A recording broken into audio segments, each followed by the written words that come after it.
Soy el autor de Cacería y Hikaru, el poder de los elementos, dos libros publicados por Editorial Nudista en este 2022.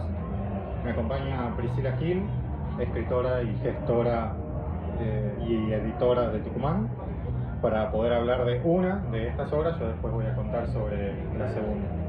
En este caso, bueno, comento un poco sobre las ediciones. Hikaru es una novela que publiqué en el año 2018 y ahora se publica esta versión que se titula Hikaru, el poder de los elementos, que son dos novelas en una. Y Cacería es una novela que escribí con un proceso de investigación de una beca de creación del Fondo Nacional de las Artes, que desemboca en este libro que está publicado ahora y que lo estamos presentando ahora en la Feria del Libro de Salta. Así que bueno.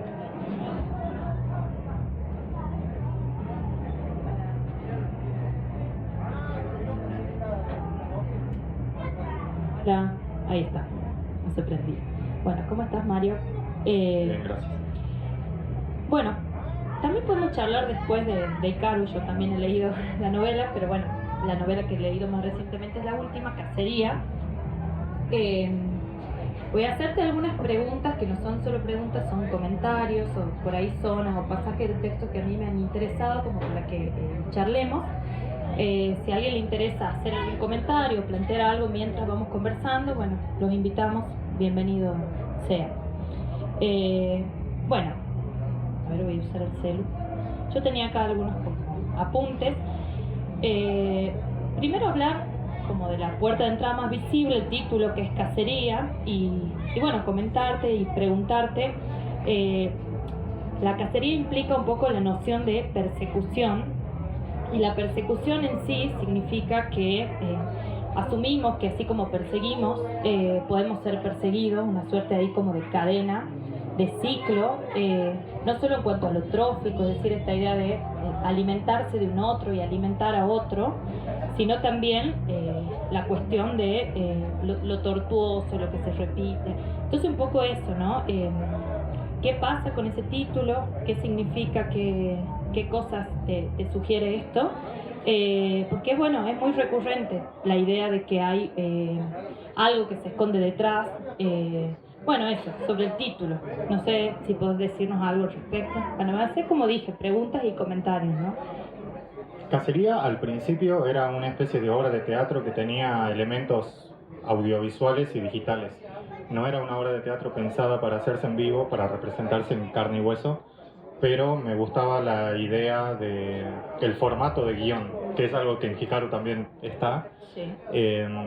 Cacería tenía que ver con una protagonista que es el ser humano, la presa, la que emprende la escapatoria del cazador, y en este caso es una joven de 20 años que queda encapsulada, atrapada, raptada y extraviada dentro de un mundo que parece ser conocido, que es el monte y la biosfera de las yungas, pero puede ser cualquier bosque, pero no es el mismo, es otro que está reformulado, alterado, muy parecido al Upside Down de Stranger Things, o incluso desde la tapa de Cacería ya se puede ver esta cosa a lo dark, ¿no? Como este coso espejado. Entonces, como un universo en donde hay un monte, un bosque, un cerro, donde hay un incendio forestal, y ese incendio forestal marca una frontera como territorio y frontera como cuerpo, en donde este personaje queda atrapado, y ahí se encuentra con tres personajes que son de alguna manera los que cazan a esta hembra humana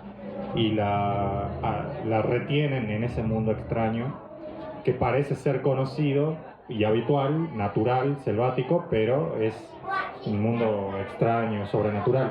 Sí, eso está un montón y se vincula con la cosa cíclica de lo pesadillesco, es decir, un poco como la condición de emergencia de lo siniestro, de lo que parece familiar, de lo que en teoría conozco, el paisaje de la yunga o de lo selvático, de lo natural, que en realidad esconde algo incomprensible, algo que genera una angustia en los personajes y en el lector, que encuentra muchos guiños familiares en el paisaje, va descubriendo un poco al personaje de esa hembra humana, el personaje de Rosa, que de momento intenta recordar lo que ella considera su otra vida, su vida de verdad, y cómo de a poco va desprendiéndose de esa noción de realidad y de asociar el pasado con lo real y con la verdad, y empieza a acercarse y a intentar entender algo que es inentendible. Son estas dimensiones de los personajes que les van proponiendo una suerte de juego, una seducción ahí, y la van llevando por distintos pasajes hasta que ella empieza un poco a pensar, de quién es la presa, si de ella misma, si de estos personajes que un poco la engañan, siempre estos personajes que quieren mostrarle la verdad o su verdad, y algo en ella que se resiste, ¿no? Una cosa, bueno, yo le dije esto a Mario en varias oportunidades, un poco hasta tanato-erótica, un aura de muerte, un aura, y aria también, ¿por qué no?, de pesadilla, pero también una cosa medio sensual entre los personajes que están intentando convencer a Rosa de cosas, de diversas cosas, algunas terribles, descarnadas, y algunas que tienen que ver con que ella pueda recordar, pueda volver un poco a esa Matrix que ya no está. Tiene muchos diálogos con la otra dimensión, con el otro lado.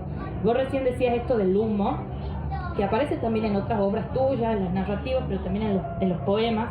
El humo como lo que separa, lo que oculta, pero también lo que desdibuja, lo que genera un aura de sueño, ¿no? Pero no de cualquier sueño, sino de un sueño vinculado al terror, a lo pesadillesco, a lo que distorsiona. Eso aparece un montón.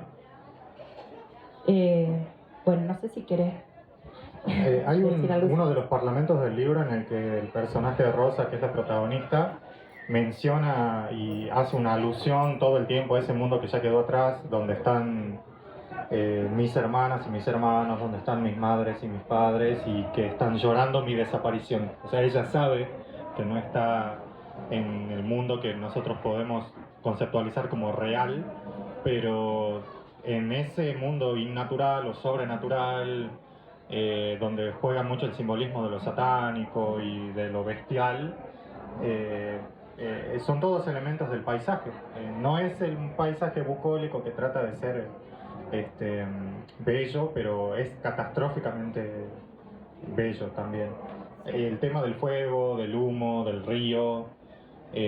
Los tres personajes que son seres antropomórficos que tienen cabezas de animales son el hombre carnero, el hombre búho y el hombre lagarto, ¿no? Entonces están tomados por ahí de ciertos mitos de los pueblos originarios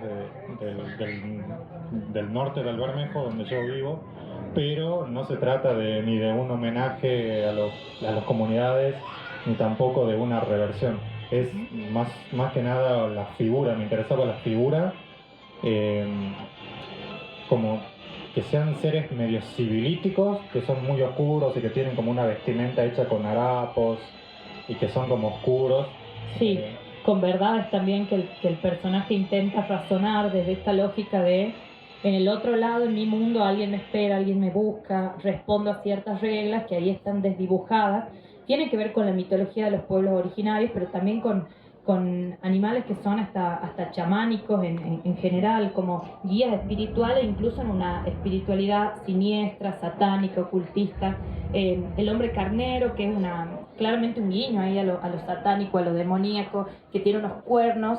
Hay una escena fundante, muy significativa en relación a la cacería de cuerpos de una mujer o de las mujeres.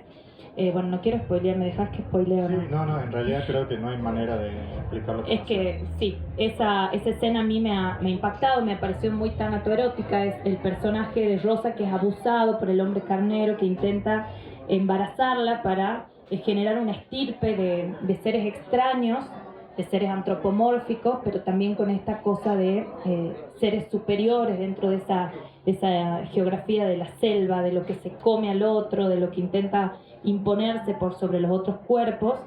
Y después aparece el hombre búho que intenta convencer a Rosa no de generar esa estirpe con el hombre carnero, sino un poco de erradicarla, y le propone ahí una suerte como de interrupción de eso que está por suceder, de esa vida que se está por crear, para construir otra dimensión posible. Y esa escena, que es una escena de muerte, una escena también de violencia sexual, es a su vez siniestramente erótica.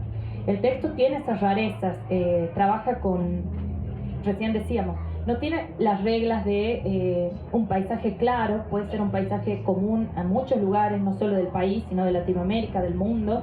Y también lo inhabitable que se respira en la obra, la idea de lo distópico, no vinculado al género distópico con las reglas claras de la distopía futurista, por ejemplo, sino una cosa atávica, una cosa de las mitologías muy primitivas, de la ley de la selva justamente, ronda la obra, y también cómo se van reciclando estas otras cosas que se escapan por ahí de los géneros más tradicionales, la presencia de lo mitológico, de lo simbólico, del ocultismo, de lo distópico, y también de estos guiños que a veces el personaje tiene cuando logra despertar de lo que ella cree una pesadilla y recuerda una vida pasada que es verosímil para el lector humano, al menos, no sabemos si te leen no humanos, pero de momento para el lector humano, de decir, bueno, ¿qué pasa con mi yo del otro mundo? Con mi yo que era de determinada forma. El único dato sobre el personaje, además de que está perdido en una suerte de situación así kafkiana que no se resuelve nunca, es que sabemos que es una joven, muy joven, que se autodenomina en un momento como india y construye escenas de otros que la racializan. No sabemos a qué etnia pertenece, pero sabemos que es una mujer joven, dejada en su dimensión y también en esta, que es casada y que se va de alguna forma preguntando cómo estar en el mundo y cómo hacer frente a esa idea. Entonces eso también es como el personaje va mutando, se va transformando, primero desde el horror, después desde el enojo, y bueno, tiene un final interesante, bastante violento también, de ese tipo de violencia que nos gusta a algunos lectores.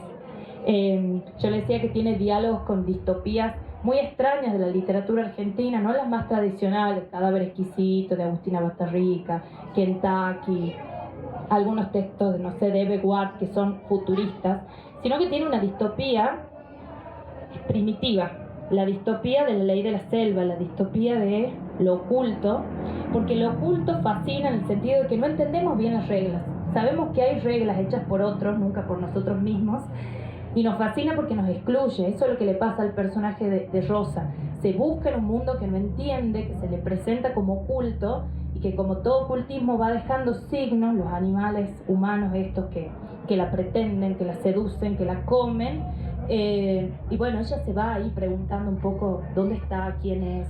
Es una pregunta también por el cuerpo, por las dimensiones. Es un texto ahí que muta en su género y en sus personajes. Y es muy del orden de lo cinematográfico, de lo sinestésico. Esto de los olores que se perciben, esto de estar en una cabaña vestidos con harapos, el crepitar del fuego, el humo, la asfixia. Es un texto que se lee no solo con los ojos, digamos, se lee mucho desde el cuerpo. Tiene ahí un punto medio frenético de la percepción. En general lo tiene el catálogo de Nudista, que juega un poco con el límite del cuerpo del lector. Eso me encanta. Todos los textos que yo he leído de la editorial, que son muchos, son perturbadores en sus modulaciones, y bueno, eso me parece muy interesante en términos editoriales. Bueno, no sé si querés agregar algo a todo lo montonazo que he dicho. Sobre el tema del oculto, sí, creo que la mayoría de las narraciones que yo empecé a trabajar desde la primera, que es Hikaru, pero que al mismo tiempo también es la última, son narraciones que juegan con el concepto del oculto, es decir, con lo que no está narrado, con lo que está detrás del texto. Y en el caso de Cacería hay una gran preponderancia de lo visual. La mayoría de los parlamentos, que no son solamente diálogos, son verdaderamente como parlamentos y pequeñas inserciones y bloques de texto que voy metiendo para disimular. Básicamente es como poner un montón de otras cositas en un tejido mucho más extenso. A pesar de que es una novela súper corta, me gusta que pueda aplicar al velocismo. O sea, es una novela bastante rápida. No sé si es un efectismo a veces, pero me gusta no detenerme en la génesis de las cosas. Definitivamente el universo ya está planteado, sí, como si existiera, y ya ingresamos ahí al principio. La novela está dividida en 3 partes que se llama Celebración, Destrucción, Transformación, y cada una de esas partes está protagonizada por este personaje que es Rosa, y en cada una de esas partes se interactúa con uno de estos tres bichos que, bueno, están tomadas así desde el simbolismo de lo satánico y lo ocultista. Es como una narración medio esotérica para mí. Es básicamente todo lo que me encanta viene por ahí, es una de mis obsesiones. Bueno, he podido volcar ahí un poco. Haruki Murakami tiene un libro que se llama Baila, Baila, Baila, en donde hay retoma un personaje de una novela anterior que se llama La Casa del Carnero Salvaje, donde hay un personaje que está vestido con pieles y que aparece en un lugar que no aparece. Es decir, no se trata de un portal ni de un ingreso, no se trata de algo mágico que establece una irrupción en la realidad. O sea, es un doblez de la dimensión, es muy raro, y quería hacer eso, pero en un escenario natural. Por eso digo que así como no responde a las leyes de las distopías tradicionales, tampoco responde a las leyes del fantástico tradicional con esta idea del portal. Bueno, en este momento, en la convención de lectura, entendemos que es un mundo interrumpido por algo. Acá las dimensiones conviven, convergen y tensionan, y hacen de un texto extraño en su género, en varios planos. Esto también del guión puede ser leído como, además de como una novela así con mucho vértigo, porque es muy breve. También puede perfectamente representar un guión de un montaje escénico, también cinematográfico, y tiene también mucha poesía en algunos fragmentos. Entonces, bueno, es un texto extraño que tiene muchas claves de lectura desde ese lugar, ¿no? Todas las personas que lo han leído hasta ahora me dijeron que es lo más raro que escribí. Raro es una palabra muy hermosa, es sí, un elogio, sí, un elogio, sí. No me parece que esté mal. Si bien a propósito uno no piensa en complejizar adrede para tratar de hacer cosas extrañas, sí, es un libro bastante raro, y dentro de lo que vengo haciendo en los últimos años es de lo más experimental que he hecho. Creo que está muy bien logrado, por lo menos quedé satisfecho, y también inauguró una etapa dentro del trabajo que Editorial Nudista hace, prestando atención a autores de Salta, que si bien ya lo viene haciendo hace rato, a veces la idea de poder integrar un catálogo y que ese catálogo editorial apueste por el proyecto de obra de uno, o la tentativa de obra de uno, la palabra obra nos queda medio grande, a veces, bueno, puedo escribir 5 jicarus más y nadie se va a quejar y sé que me puede salir bien, pero no tiene nada que ver. Entonces, claro, que también tenga un soporte, me pareció que está bueno. Demoró un poco más que la mayoría de las otras cosas que hago, pero si bien es el primer libro que publiqué este año, está plagado de un proceso que tiene un montón de samples de distintos lugares y las combinaciones de géneros. La novela comienza con un poema largo, que al mismo tiempo es una narración medio épica. Me gusta decir que la novela está dividida en 3 actos, no en 3 capítulos o 3 partes, ¿no? Son actos escénicos. Sí. La nubosidad, la niebla y el monte cambian a medida, como podemos entender que cuando baja el telón y vuelve a subir, cuando se cierra y cuando se vuelve a abrir, sería más real. Me gusta mucho cómo quedó la tapa también, le da un toque minimalista y oscuro que a mí me encanta. Sí, tiene notables diálogos con Stranger Things, que es una serie... Con Dark. Sí, con Dark, que son por ahí... Ese tipo de ambiente. Entender la distopía, como dijiste, no como una cosa zafada y fisura de lo tecnológico y del retrofuturismo anglosajón, sino que entender la distopía como una atmósfera y ambiente del tono. Un concepto que a mí me gusta utilizar mucho es carácter, o sea, el carácter por supuesto, de la cosa. Y tiene mucho que ver también con las condiciones de vida de nuestro continente, la distopía como la imposibilidad de habitar por la violencia política, la frontera que siempre es para borrarte, el miedo, esto de la cadena trófica de te como o me comes, que es muy distinto a distopías que están atravesadas por futuros hipertecnológicos y con problemáticas que no tienen que ver por ahí con los sudaca o con el tercer mundo, A mí también me interesa mucho eso. Y también la degeneración en el sentido de correrse de las barreras fijas de un género y experimentar. Eso también está bueno de la editorial de Nudista, la exploración y la posibilidad de dar lugar a una obra, que no es lo mismo que un libro o que textos sueltos, sino una figura de autor con todo lo interesante que eso pueda tener, los momentos, las modulaciones, la exploración de los géneros. Creo que eso es súper interesante. También está en Ikaru, ¿no? Sí, Si querés que hablemos de eso también. El tema del título en sí mismo, como un libro separado, es extraño. Es el libro que por lo menos a mí me inaugura esta idea de que sí, que verdaderamente hay una apuesta, cualquier sea la basura que vaya a escribir después, como que uno empieza siendo fan.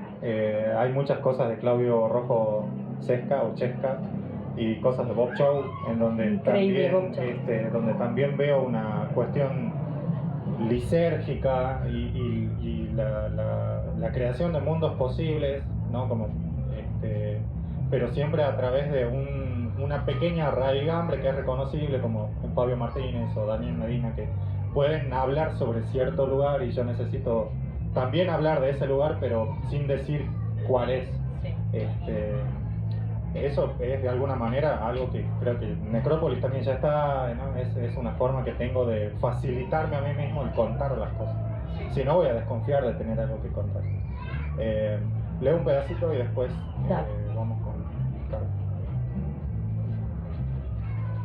Si alguien quiere decir algo o preguntar algo, hágalo con libertad. Si no quiere, no. Bueno, este es un parlamento del personaje principal, que está hablando a la tercera criatura, que es el hombre lagarto, que es una especie de shrink, ¿no? de psiquiatra o de gurú que está de alguna manera analizando.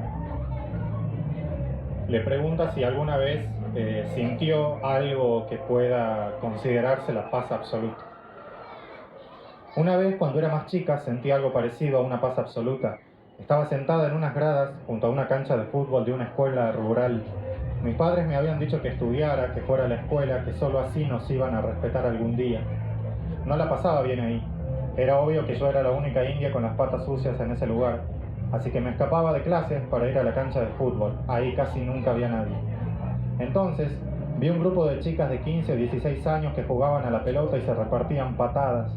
Había varones sentados en las gradas y les decían cosas, les tiraban besos, las aplaudían. Era raro ver a los varones haciendo de porristas. Las changas se daban con todo. Me gustaba ver eso, los gritos cansados que rodaban a través del pasto mal cortado. Yo estaba sola debajo de la sombra. En el segundo tiempo me invitaron a jugar. Amiga, se nos lesionó una, me gritaban desde la cancha. Yo no respondía, me daba vergüenza. Una chica de cabellos rubios claros como pelos de choclo vino hasta donde yo estaba sentada y me disparó una sonrisa llena de verano y transpiración. Tenía botines Nike, un short apretado y una camiseta de Estudiantes de La Plata. Me partió al medio cuando la vi. Le dije que no sabía jugar, que no era buena para ningún tipo de deporte ni buena para nada. Ella me agarró la mano de repente y me dijo: vení, no seas tonta, animate, te necesitamos. Me dejé llevar como hipnotizada por esa sonrisa hasta el medio del campo y las demás chicas se reían. Me sentí la persona más torpe del mundo, corría hacia cualquier dirección, lanzaba patadas a cualquier lado. Creo que nunca llegué a tocar la pelota en la media hora que estuve en esa cancha, pero nadie me reclamaba. Todas estaban felices. Los varones en las gradas seguían tirando silbidos y besos, aunque algunos abucheaban y finalmente se aburrieron y empezaron a marcharse. Ninguna les hacía caso. Teníamos nuestro propio universo ahí, en esa canchita de fútbol improvisada, en la parte trasera de una escuela rural que se caía a pedazos. Cuando terminamos, la jugadora que me había invitado me dio las gracias. Gracias por animarte, me dijo. Tardé muchos años en entender lo que esa frase significaba en realidad. No recuerdo qué cara puse o qué respondí, pero ya no importa. Estaba en paz conmigo misma en ese momento, cansada, dando grandes bocanadas para respirar, transpirada, goteando energías que no sabía dónde las había tenido guardadas. Nadie había ganado y nadie había perdido. Nunca volví a sentirme como en ese instante. El hombre lagarto lucía distraído y no prestaba mayor atención a la historia de Rosa. Miraba en diferentes direcciones, inspeccionando el suelo y calculando la distancia a la que se encontraban los incendios que ya habían consumido gran parte del monte. Qué aburrido, dijo por fin el hombre lagarto, cuando volvió en sí. Un juego en el que nadie gana y nadie pierde. Así no funciona el mundo en el que vivimos. Alguien tiene que salir victorioso, alguien tiene que perder su cabeza. Claro, otra vez ahí la idea de cacería en varios planos. Y es increíble, por lo menos se me ocurre ahora que recuerdo en base a lo que has leído, la idea como de mamushka o de caja ahí china, de una matrix dentro de la otra, que a su vez está dentro de la otra, y cómo el personaje enfrenta todo el tiempo esta crisis, esta pesadilla de no saber si lo que ha vivido es algo que desea, o es algo que recuerda, o es algo que está ahí en el medio. Sí, eso me parece... Una mezcla entre las dos y la deslegitimación que tiene su relato, ¿no? Con esto de que después de hablar, o sea, toda comunicación y todo uso del lenguaje queda avergonzado, siente vergüenza de haber contado una cosa tan íntima e interrumpida por estas reglas de por la incertidumbre de saber sí. de qué faceta de la realidad viene. Sí, sí. No sé si vos has visto o han visto La maldición de Bly Manor.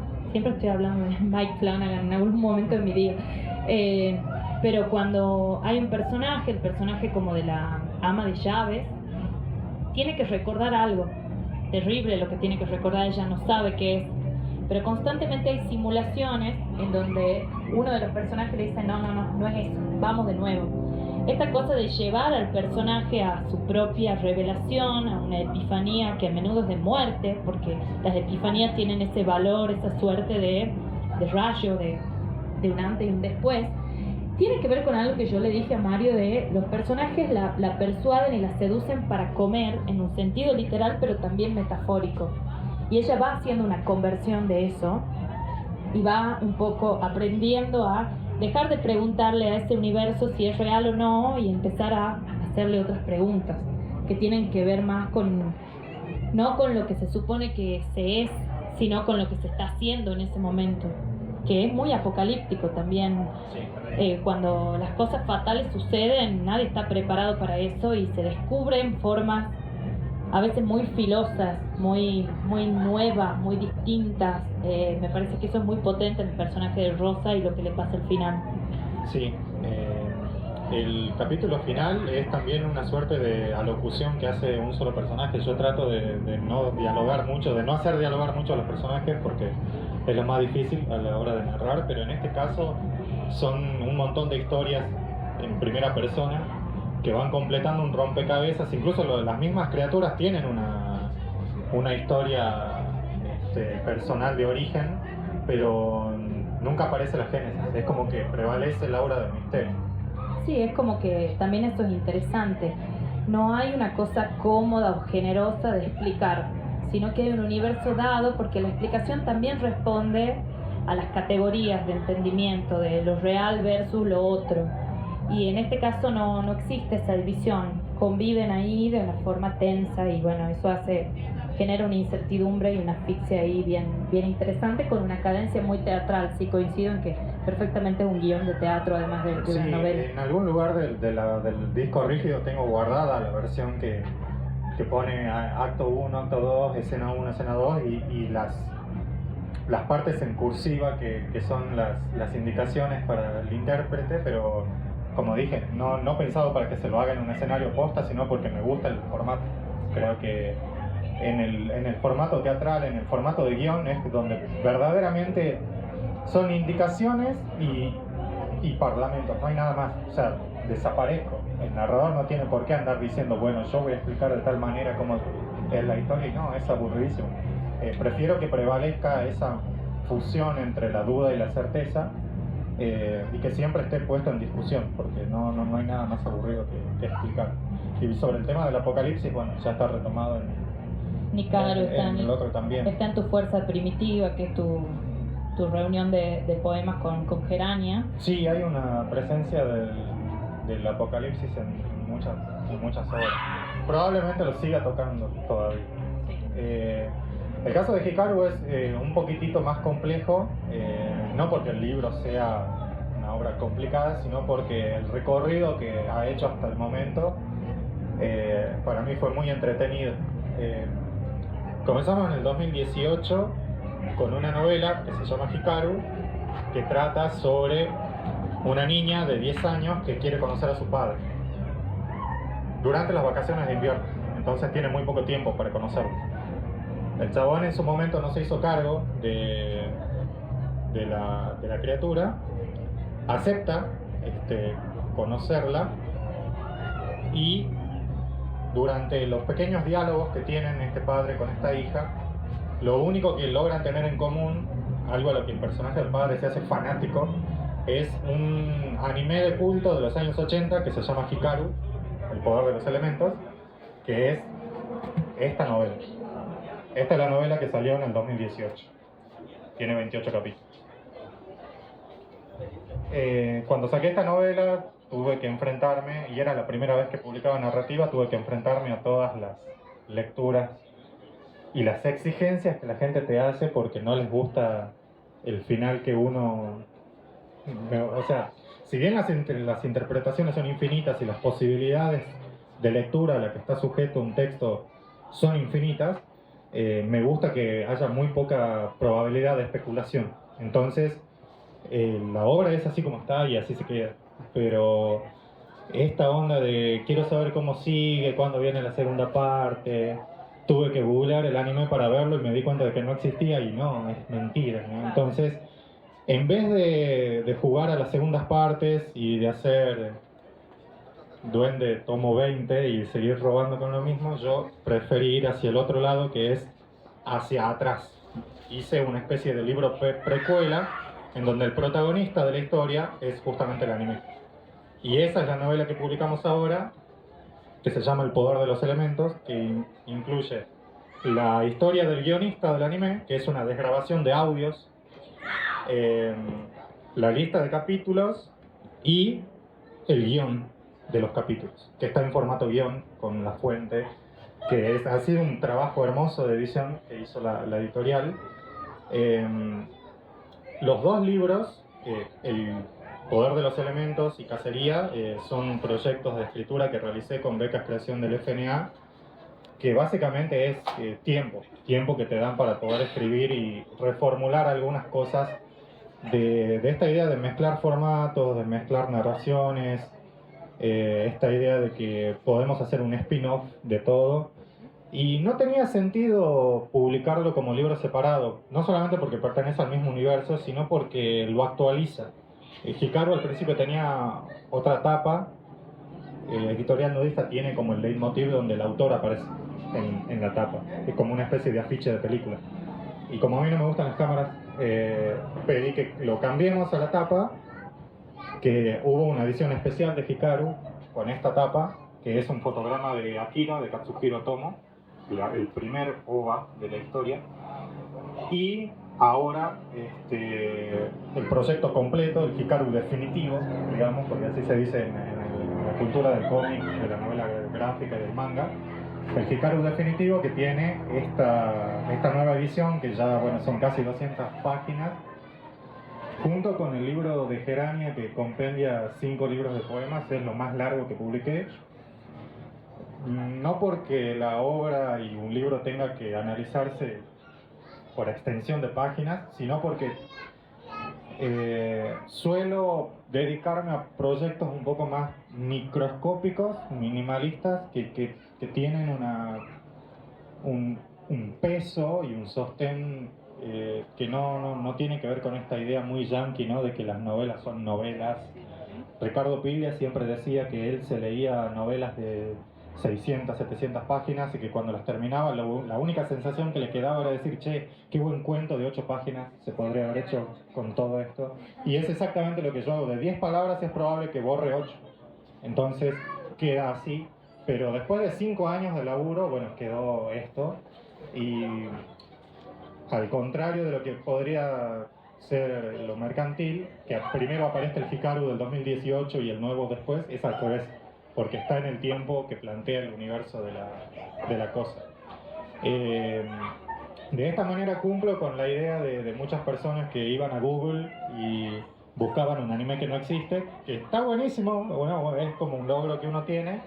muy chistoso, pero también si en algún momento alguien se plantea, ¿no?, esta idea de que toda narración puede llevarse a lo cinematográfico, y para que no juguemos a ser influencers, de que somos escritores que quieren que todas sus obras sean interpretados en Netflix, ¿para qué?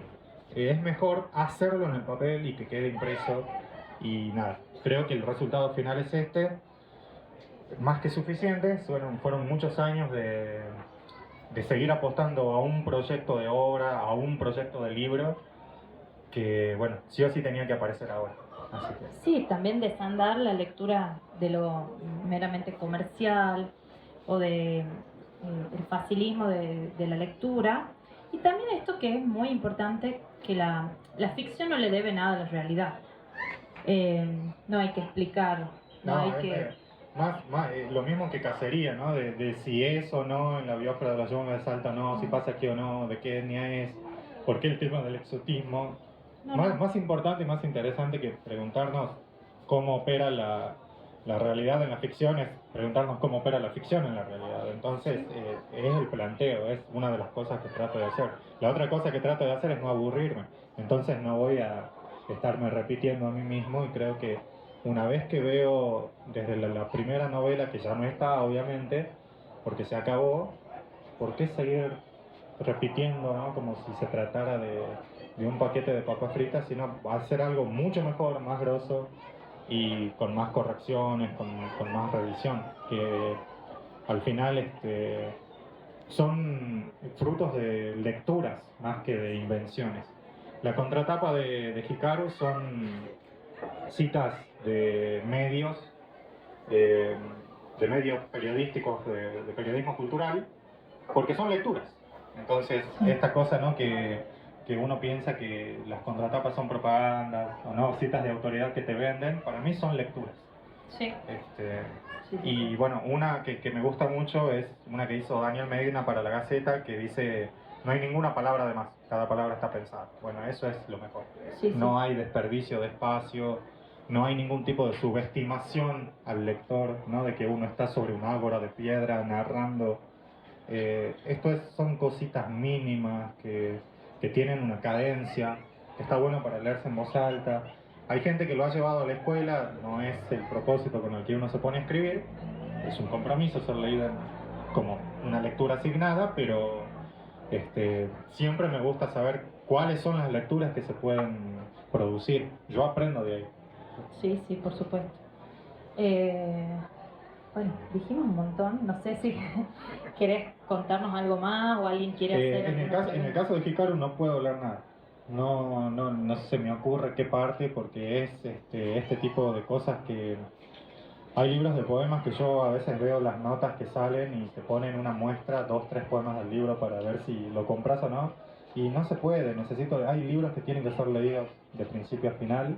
Sí. En el caso mío, creo que tienen que ser leídos varias veces, porque a medida que vas pasando de nuevo, aprendes a registrar ciertos gestos, ¿no?, ciertos tonitos. Y no sé, hay partes que están muy buenas. Sí, igual eso que acabas de decir también tiene que ver con si bien tu figura de autor, vos tenés mucho esto de que no esté ahí. Bueno, ayer lo escuchaba Sebas también mientras presentaba su libro, que decía: bueno, no quiero estar, quiero borrarme un poco de ese universo. Pero también esto de me gusta releer es una clave para pensar que te gustaría que se relea, porque tiene que ver también con dar la vuelta y con extrañar la mirada. Cada vez que se relea algo se disparan ahí mundos posibles. Yo creo que sí te decía que releo por cuestiones meramente laborales, digamos, porque soy docente de literatura, entonces un poco lo hago desde ahí. Pero la relectura tiene que ver con esta cosa minuciosa del mecanismo. Creo que es algo que hacen mucho, por ejemplo, los ingenieros que escriben. No sé, pienso en Máximo Cheín, un tucumano que escribe unos cuentos así bien rarísimos, tipo Lamberti.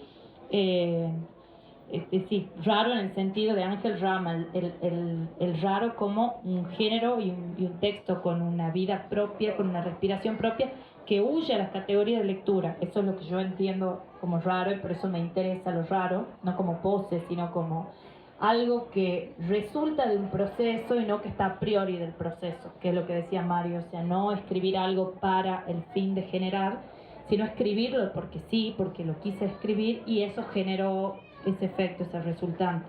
Pero bueno, estaba pensando un poco en eso, ¿no? En la, como en la presencia de lo, bueno, medio de lo que se repite ahí, de lo que está, de lo que da vueltas.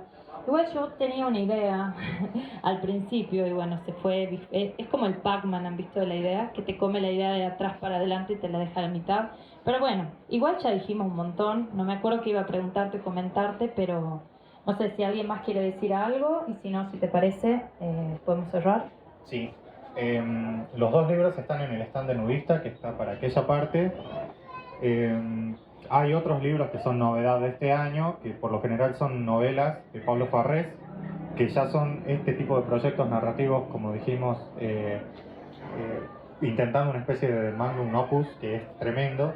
Y libros de cuentos, hay uno de Pablo Natale que salió ahora, muy, muy bueno, que en realidad es una novela dividida en 48, pero los 48 pueden no ser capítulos sino cuentos, es tremendo. Todo ese tipo de cosas inclasificables. La maquinaria de leer, sí, así, la máquina de ser feliz de Charly García. Poder estar incluido en el catálogo está buenísimo. Yo comencé como fan y bueno, ahora los libros están alojados ahí. Ah, eso es maravilloso. Ah, me acordé. Cuando todo esto hizo así como un electrocardiograma y llegué a esto. Decía que esto de releer mucho, que vos tenés esto de la relectura, también tiene que ver con una expectativa quizás hasta no clara, de que son textos para releer, son textos para trabajar y no para bifurcar en esto de, bueno, la parte 2, sino en pensar los diálogos que ese universo propone con esa fuerza, pensar el texto ahí como un organismo. Y yo decía que esta tesis es incomprobable, digo, se me ocurrió a mí, que los ingenieros que escriben piensan el texto como un aparato, como una máquina y con todos sus posibles funcionamientos. Pensaba en Máximo Chein, el tucumano, y pienso en Busquet, por ejemplo, magnetizado bajo ese sol tremendo, esos textos raros que vos decís, ¿cuánto tiempo ha estado pensando este párrafo para que funcione con esta fuerza, no?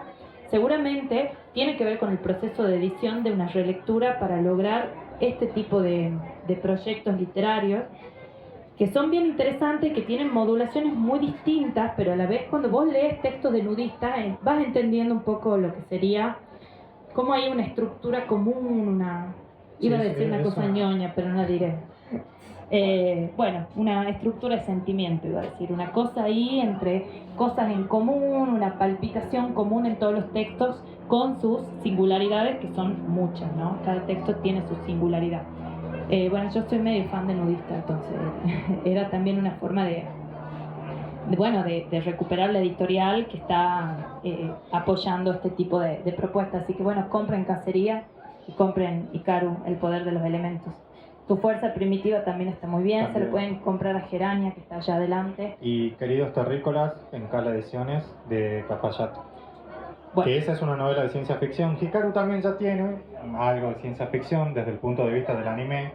No es que yo me considere experto ni conocedor sobre la cultura japonesa, pero sí, obviamente el libro va por ahí, está atravesado por toda esa cultura desde el punto de vista de lo visual, ¿no? Y de lo apocalíptico. Así como Cacería juega con lo mitológico, y yo tampoco soy para nada un investigador sobre mitos y leyendas del noroeste. No es un libro de eso, pero obviamente que hay un revés en eso, en esa parte. Son estructuras orgánicas, ¿no? Sí. Así que nada, por ahora creo que es suficiente, y con los otros dos que hemos mencionado, bueno, Tu fuerza primitiva es del año pasado, pero con el de Cala Ediciones ya son 3 por año y creo que es suficiente, es mucho. A veces se van juntando y aparecen así, se dio de esa manera. De todas maneras, hay muchas otras cosas que están a medias, otros proyectos que se pueden concretar para el año que viene, que ya queda a la vuelta de la esquina, y de a poco me gusta ir viendo la diferencia y ver cómo después de semejante tiempo de una conducta lisérgica e indisciplinada, porque yo no soy alguien que escribe, yo anoto cosas, el proceso final lleva a esto. Entonces está bueno verlo ya concretado. Esto fue el trabajo de este año. Así que bueno, muchas gracias. Perfecto, bueno, muchísimas gracias por su escucha y ya saben, tienen los libros ahí en los stands para conseguir. Gracias Mario y gracias a la gente que nos acompañó. Son las 19 horas y a continuación es... ¿Otra vez vas a estar? Sí, qué se nivel. llama Festival Federal de Poesía con Sebastián Rolini, Luciana García Barraza, Elizabeth Soto, Nacho Jurado, editor de Gerania, y Sebastián Rolini, editor de Años Luz, y yo, que vamos a hablar, supongo, y leer. Es sobre las posibilidades de una verdadera federalización de la poesía argentina y entender cómo desde distintos puntos y distintas provincias, que siempre sucede en el marco de una feria, pero pensarlo a la hora de escuchar la lectura leída en voz alta, qué puede suceder con eso y de qué manera se le puede dar continuidad. Hermoso, no se pierdan esto que está por venir. Hay Pero cosas- no sé en qué sector es. Bueno, elijan su propia aventura y busquen la carpa de la actividad. Bueno, muchas gracias, que estén muy Gracias. bien. Hasta luego.